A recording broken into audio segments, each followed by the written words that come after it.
என்னையும் சாருவையும் யாராலும் பிரிக்க முடியாது. அப்படி யாராவது எங்களை பிரிக்கணும்னு நினைச்சாங்கன்னா அவங்க தான் என்னோட முதல் எதிரி. ஏன்னா சாருவை நான் உயிருக்குயிரா நேசிக்கிறேன்.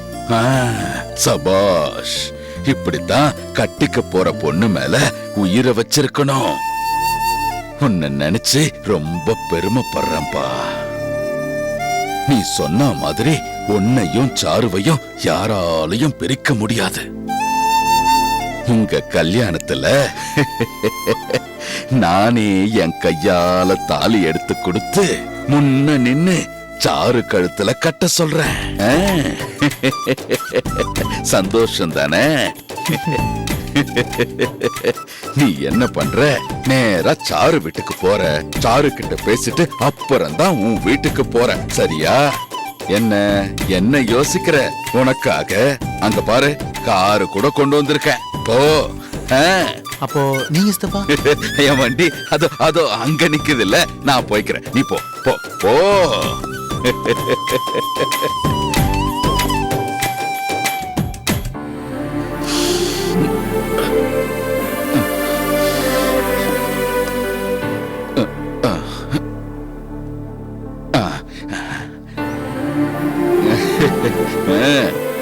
போ போ.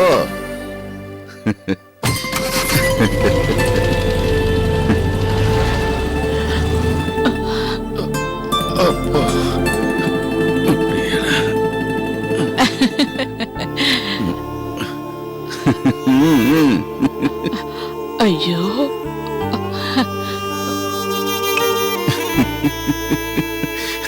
பாத்தியா பாக்கியம் என் நிலைமைய? நம்ம பையன் குலசேகர மாதிரி நெஞ்ச நிமித்துக்கிட்டு வீராப்பா பேசணும்னா முடியுதா? இப்படி கொடு. பாத்திருப்பியே அந்த பையனை? அவன் தான் நம்ம சாருவ கல்யாணம் பண்ணிக்க போற மாப்பிள்ள. அந்த பிள்ளையாண்டான பார்த்தா ரொம்ப நல்ல பிள்ளையாட்டமா தெரியறான். அவன் நம்ம சாரு மேல உயிரையே வச்சிருக்கான். இந்த கல்யாணம் நல்லபடியா நடக்கணுங்க. நடத்துவோம் நடத்துவோம். அதுக்கு தானே கடவுள் நம்மள இங்க அனுப்பியிருக்கான்.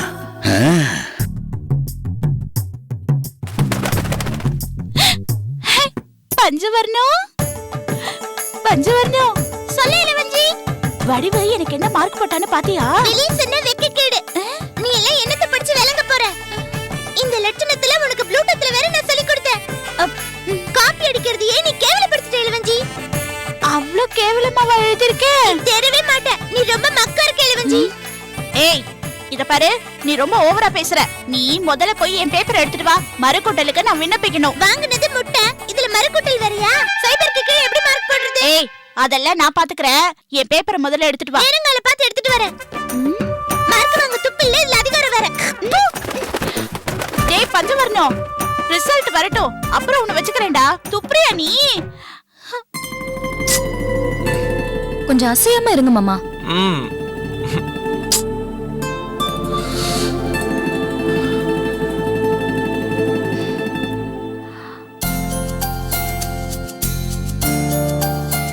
என்ன ரமா, ரெண்டு பேரும் மில்லுக்கு போகாம இங்க உட்கார்ந்துட்டு இருக்கீங்க? ஏன் மில்லுல வேலை இல்லையா? அத்தை, அரிசி ஆலைக்கு நெல்லு சப்ளை இல்ல. இனிமே வாரத்துல 3-4 நாளைக்கு தான் வேலை இருக்கும். இன்னைக்கு வேலை இல்ல, அதான் வீட்டுல இருக்கோம்.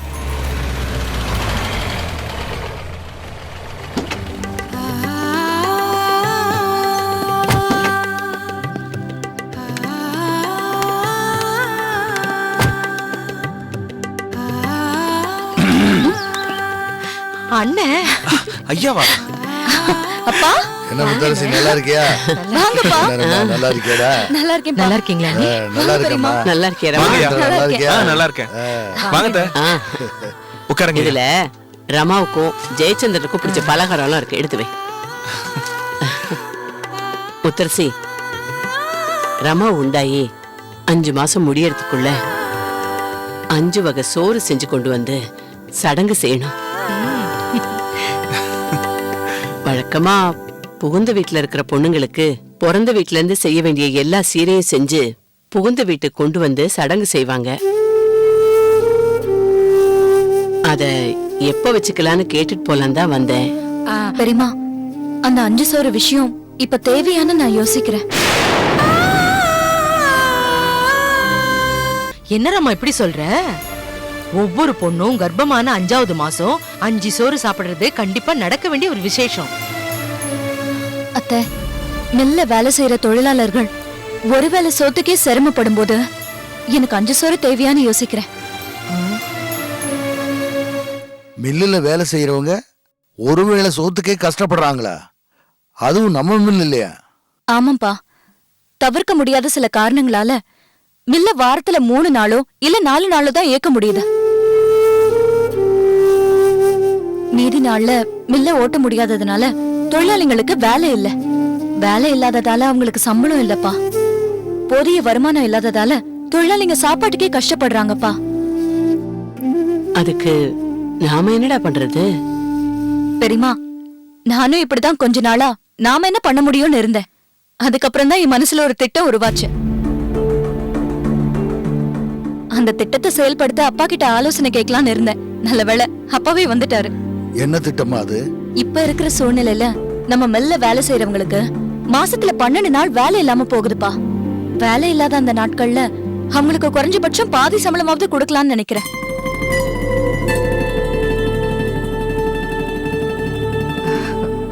உங்களோட கருத்து என்னப்பா? இதுல கருத்து சொல்ல என்னமா இருக்கு? ரொம்ப அருமையான யோசனை. சரிம்மா, வேலை இல்லாதப்போ பாதி சம்பளம் கொடுக்கறேன்னு சொல்றியே, இது எப்படிம்மா சரி கட்டுவ? லாபத்துல தானப்பா நஷ்டம் வரும். நமக்காக சிரமப்படுறவங்களுக்கு லாபத்தை பார்க்காம அவங்க சிரமத்தை ஏத்துக்கிறதுல தப்பு இல்லையேப்பா. தற்காலிக பிரச்சனை தீர்ந்த உடனே தொழிலாளிங்க அவங்களாவே முன் வந்து நமக்காக கூடுதலா உழைச்சு நம்ம நஷ்டத்தை சரி பண்ணிடுவாங்கன்னு எனக்கு நம்பிக்கை இருக்குப்பா.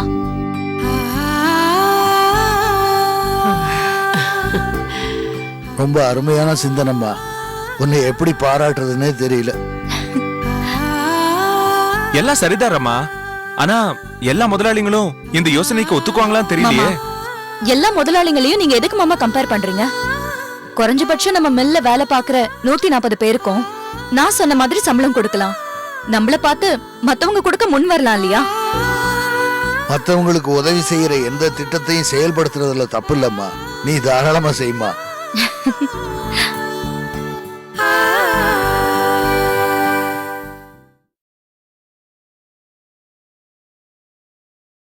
சாரு, சாரு,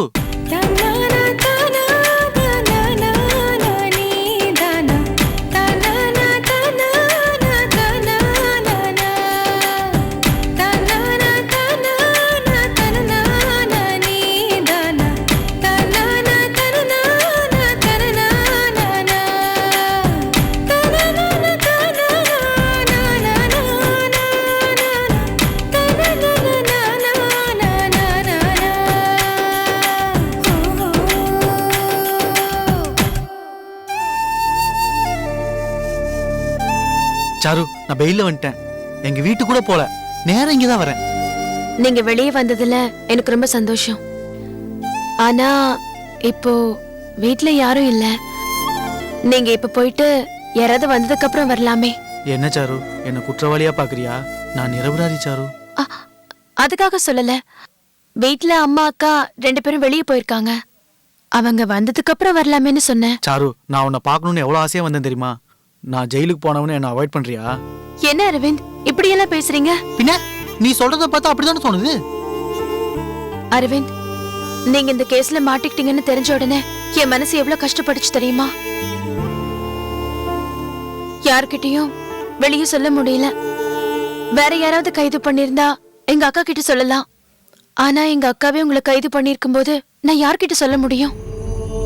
இருந்தாலும் அது தொடர்ந்து வந்த நிகழ்வுகள் எல்லாம் 2 பக்கமும் கசப்புணர்வுகளை ஏற்படுத்திருச்சு. இப்போ உள்ள சூழ்நிலையில நமக்கு கல்யாணம் நடக்குமா நடக்காதன்னே தெரியல. நம்ம 2 பேர் சம்பந்தமா பெரியவங்க என்ன முடிவெடுத்திருக்காங்கன்னு தெரியல. அதனால தான் சொன்னேன். எங்க அம்மாவும் அக்காவும் வந்த பிறகு வாங்கன்னு. மத்தபடி நீங்க நினைக்கிற மாதிரி நான் உங்களை வெறுக்கல. நீங்க நிரபராதிங்கிற நம்பிக்கை எனக்கு இருக்கு. ரொம்ப தேங்க்ஸ் சாரு. இது போதும், இது போதும் எனக்கு. நான் வர சாரு.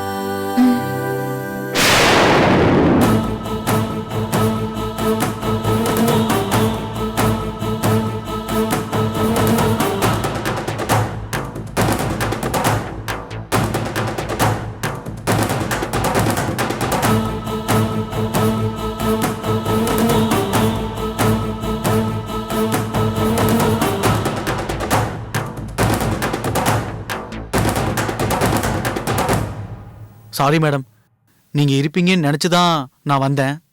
பரவாயில்ல அரவிந்த், நான் எல்லாத்தையும் கேட்டுட்டு தான் இருந்தேன். நீங்க வந்ததுலயும் தப்பில்ல, சாரு அப்படி சொன்னதுலயும் தப்பில்ல.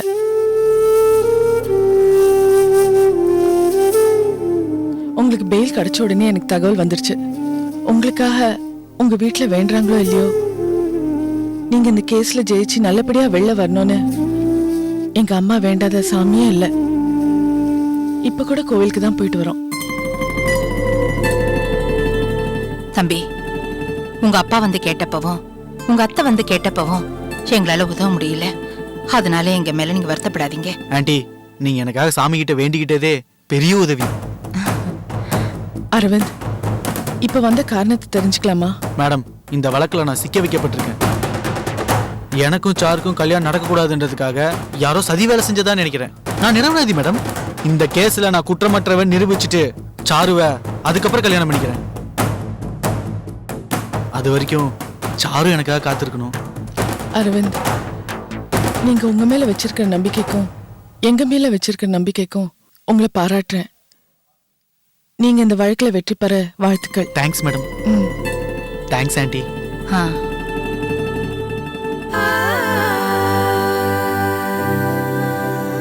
பாய் சாரு. நான் வரேன் ஆண்டி. போயிட்டு வாங்க தம்பி. நான் வரேன் மேடம்.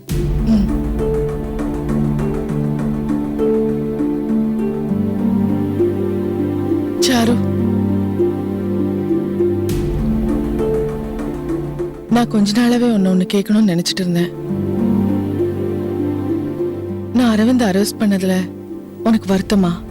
இல்லக்கா, நீங்க அவர் அரெஸ்ட் பண்ணாம இருந்திருந்தா நான் வருத்தப்பட்டிருப்பேன்.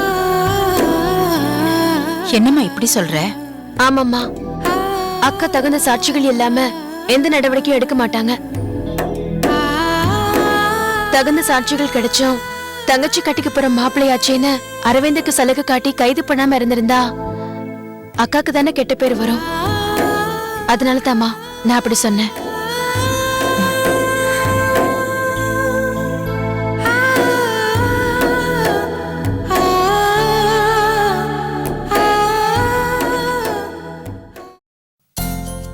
மா பா வாடா என் பேரா அரவிந்தா. அரவிந்த், நல்லா இருக்கியா?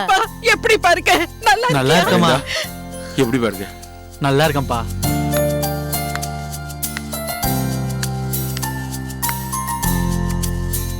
அரவிந்தா, உன்னை பார்த்ததும் தாண்டா இந்த பாட்டிக்கு உசுரே வந்துச்சு. உன் கல்யாண நேரத்துல உனக்கு இப்படியா நடக்கணும்? நடந்தது நடந்து போச்சு, விடுங்க பாட்டி. எல்லாம் சரி பண்ணிக்கலாம். சரி பண்ணிக்கலாமா?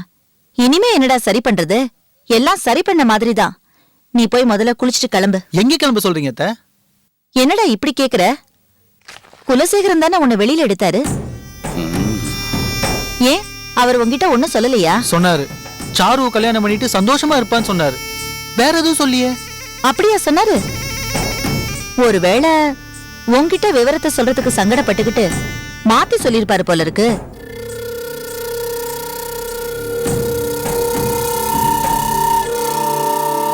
இல்ல நாங்க எல்லாரும் உங்ககிட்ட விவரத்தை சொல்லுவோம்னு அவர் சொல்லாம விட்டுருப்பாருன்னு நினைக்கிறேன். என்ன சொல்றீங்க அத்தை? எனக்கு ஒன்னும் புரியலையே. அரவிந்தா, என்ன நடந்ததுன்னு நான் சொல்றேன்ப்பா. கங்காவும் ஐயாவும் உன்னை வெளியில எடுக்கிறதுக்கு கைவிட்ட நிலைமையில குலசேகரன் இங்க வந்திருந்தாரு. உன்னை வெளியில எடுக்கணும்னா உனக்கு வேற இடத்துல பொண்ணு பார்க்கணும்னு சொன்னாரு. அப்படி செய்யறதா இருந்தா சொல்லுங்க, நான் இந்த நிமிஷமே அரவிந்தா கண்ணு முன்னால கொண்டாந்து நிறுத்துறேன்னு சொன்னாரு. அதுக்கு நீங்களே என்ன சொன்னீங்க? அரவிந்தா, முதல்ல நீ வெளியே வரணுங்கிறதா எங்களோட ஆசை. அதுக்காக அந்த குலசேகரன் சொல்ற எல்லாத்துக்கும் ஒத்துக்கிற மாதிரி நாங்க நடிச்சோம். என்னது நடிச்சீங்களா? வேற என்ன, உண்மையாவா ஒத்துக்கிட்டோம்? எங்களுக்கு வேற வழி தெரியல, அதனாலதான் அந்த மாதிரி நடிச்சோம். என்ன கடைசியில எல்லாரும் இப்படி பேசுறீங்க? இது உங்களுக்கே நியாயமா இருக்கா? அந்த குலசேகரன் நம்மள வந்து கேட்டா நம்ம என்ன பதில் சொல்றது? ஜோதி, அதுக்காக நாம குலசேகரனுக்கு பயப்படணும்னு சொல்றியா?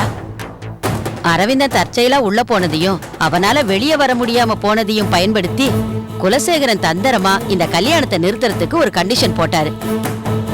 நாங்களும் தந்திரமா அந்த கண்டிஷனுக்கு ஒத்துக்கிற மாதிரி நடிச்சோம், அவ்வளவுதான். நான் நடிக்கல. என்னால உங்கள மாதிரி மாறி மாறிலாம் பேச முடியாது. இங்க பாருங்க, குலசேகரன் நம்மள நம்பித்தான் அரவிந்தனை வெளியில எடுத்திருக்காரு. நாம அவருக்கு கொடுத்த வாக்க மீற முடியுமா? அத்தை, இப்ப நீங்க என்ன சொல்ல வரீங்க? டேய் அரவிந்தா, இதுக்கு மேல உனக்கு என்னடா விளக்கம் வேணும்? நீ என்ன சொல்ற அத முதல்ல சொல்லுடா. நான் வெளியே வந்தோன்னு நேரம் இங்க கூட வரல. சுப்புலட்சுமி அத்தை வீட்டுக்கு போயிட்டு தான் வரேன். நான் நிரபராதி நிரூபிச்சுட்டு வந்து சாரு நான் கல்யாணம் பண்ணிக்கிறேன்னு சொல்லிட்டு தான் வந்தேன். அவங்களுக்கும் நான் குற்றவாளி இல்லைன்னு தெரியும் தான் நினைக்கிறேன். அவங்க எதுவுமே சொல்ல, எல்லாரும் ரொம்ப சந்தோஷப்பட்டாங்க. இந்த கல்யாணம் நடக்கிறது பிடிக்காமதான் கங்கா உன்னை தூக்கி உள்ள வச்சதா குலசேகரன் சொல்றாரு. கங்கா நடந்துக்கிறத பார்த்தாலும் அப்படித்தானே இருக்கு. எனக்கு அப்படி தெரியல. கங்கா மேடம் அவங்க கடமையில நியாயமா தான் நடந்துக்கிட்டாங்க. நான் நிரபராதினா அதை நான் தான் நிரூபிக்கணும். அவங்க அப்படி நடந்துக்கிட்டதுல எனக்கு ஒன்றும் பெரிய வருத்தம் கிடையாது. ஆனா நான் நினைக்கிறேன், இந்த கல்யாணம் ஆரம்பத்துல இருந்து அத்தைக்கு தான் பிடிக்கலன்னு. டேய் டேய் டேய், நல்ல வழியில உன்னை கூட்டிட்டு போலான்னு நினைக்கிறேன், தப்பாடா? இங்க பாருடா, நான் உன் அத்தை சொல்றத நீ இப்ப கேட்கணும். நான் உனக்கு வேற இடத்துல பொண்ணு பார்க்க போறேன். இதுக்கு நீ சம்மதிக்கணும்.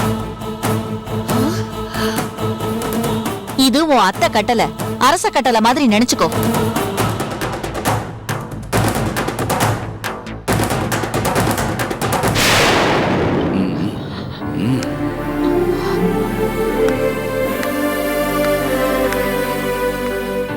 இப்படி பேசுறாளே, இப்ப என்னங்க பண்றது? பாக்கியம், நம்ம குலசேகர மாதிரியே இவளும் கொம்பு முளைச்ச பொம்பளையா இருக்கா. அவ கொம்ப ஒடிக்கிறேன், உடைக்கிறேன். அப்படின்னா இந்த வெள்ளை முடி கருப்பு முடியாக போகுதுன்னு சொல்லுங்க. ஆமா, இந்த தவசி குலசேகரனா மாறி அவ